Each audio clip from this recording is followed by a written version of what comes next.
ایک خوبصورت واقعہ۔ ایک غلام تھا۔ ایک دن وہ کام پر نہ گیا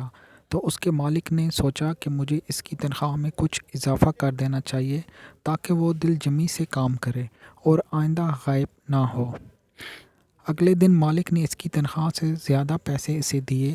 جو اس نے خاموشی سے رکھ لیے، لیکن کچھ دنوں بعد وہ دوبارہ غیر حاضر ہوا تو اس کے مالک نے غصے میں آ کر اس کی تنخواہ میں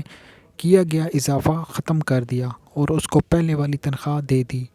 غلام نے اب بھی خاموشی اختیار کی تو مالک نے کہا، جب میں نے اضافہ کیا تو تم خاموش رہے اور اب جب میں کمی کی تو پھر بھی تم خاموش ہو، اس کی وجہ کیا ہے؟ تب غلام نے جواب دیا، جب میں پہلے دن غیر حاضر تھا اس دن اس کی وجہ یہ تھی کہ میرے بچے کی پیدائش تھی اور اس آپ کی طرف سے تنخواہ میں اضافے کو میں نے وہ رزق خیال کیا جو وہ اپنے ساتھ لے کر آیا، اور جب میں دوسری مرتبہ غیر حاضر تھا تو اس کی وجہ میری ماں کی وفات تھی اور آپ کی طرف سے تنخواہ میں کمی کو میں نے وہ رزق خیال کیا جو وہ اپنے ساتھ واپس لے گئی۔ پھر میں نے رزق